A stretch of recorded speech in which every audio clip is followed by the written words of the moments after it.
और बुद्धि विवेक पर जा करके और जब खरी कसौटी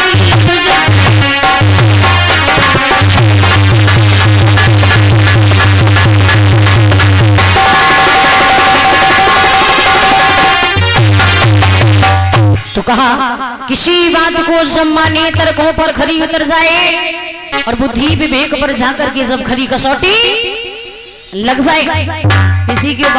किसी की बात को ऐसे ही नहीं मान लेना है कि वे फलानी अम्मा बता रही थी तो सही बात है।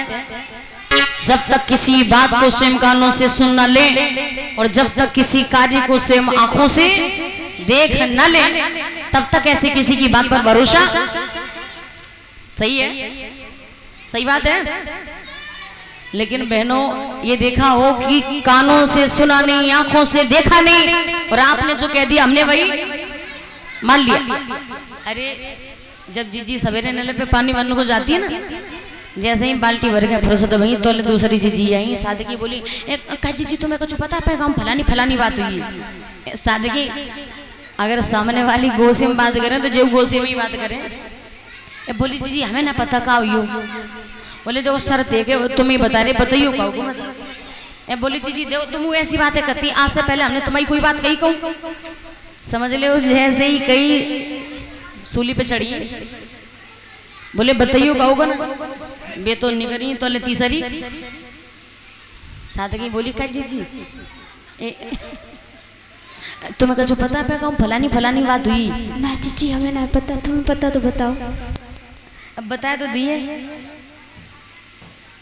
एक शर्त कहियो कहो तुम जीजी तुमने और कबू सुनी कि हम तुम्हारी कबू का कहा तो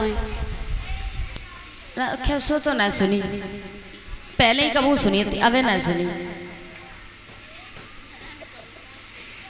मतलब सबने सबसे कहा यही बताना किसी को नहीं कहना किसी से नहीं।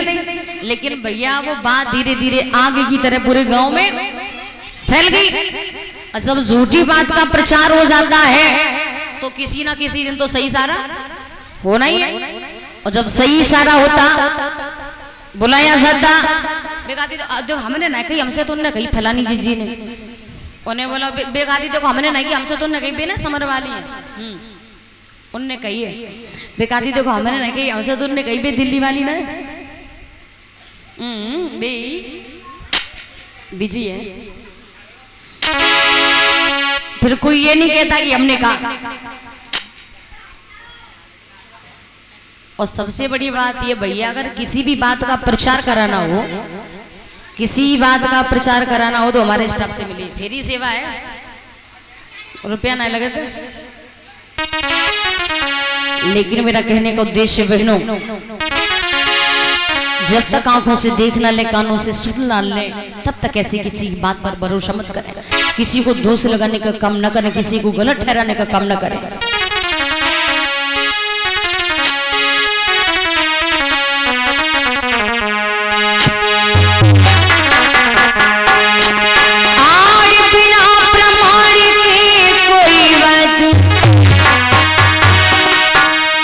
और अब हमें माननी चाहिए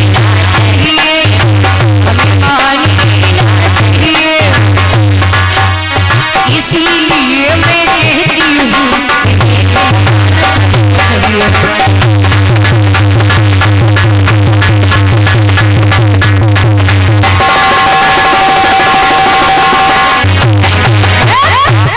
तो कहते बिना प्रमाण के कोई बात अब हमें माननी ना चाहिए। और इसीलिए मैं कहती हूँ कि विवेक लगाना सभी कुछ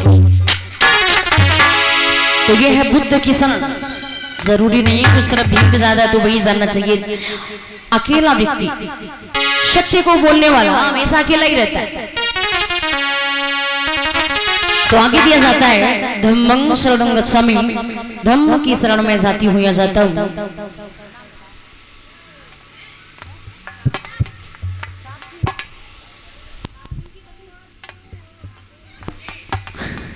और इसी बीच में श्रद्धेय साहब सिंह जी इनकी जीवन संगनी ए माता जी समुद्राओं से सम्मानित करें। बहुत बहुत साधुवाद है मंगलू।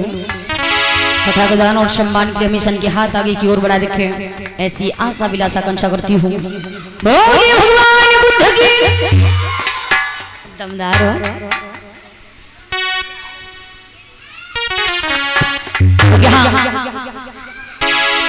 धम्म और धर्म में भी अंतर दिया जाता है। जो लोग ढोंग अंधविश्वास पाखंड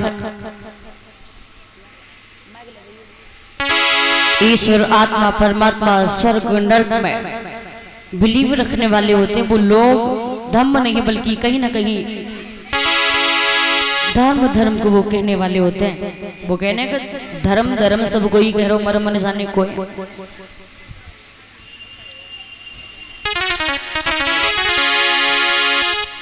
अब बात की जाए लोगों के शब्दों में, धर्म कहीं बाजार में नहीं मिलता है।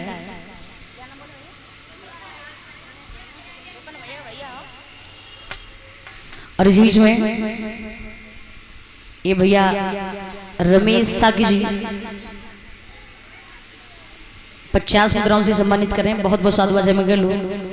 तथा दान और सम्मान के लिए हमेशा इनके हाथ आगे की ओर बढ़ा रखें। जीवन में सुख शांति सील प्रदान करें, सील हमेशा इनकी रक्षा करें, ऐसी आशा करती हूँ। तो यहाँ धर्म और धम्म की भी बात की जाए। मालिया कहीं ना कहीं आप धर्म की बात करते, कहीं ना कहीं आप धर्म की बात करते हैं, जो शब्द पाली भाषा में दिया जाता है दम।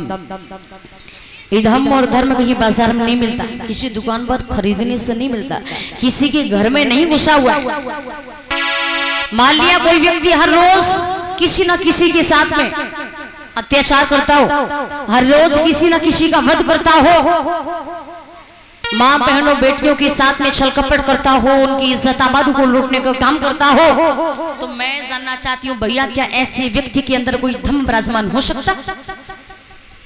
कोई भी धर्म विराजमान नहीं हो सकता।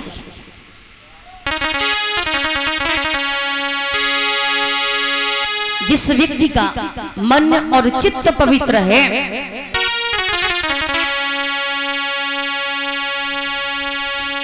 कहते भी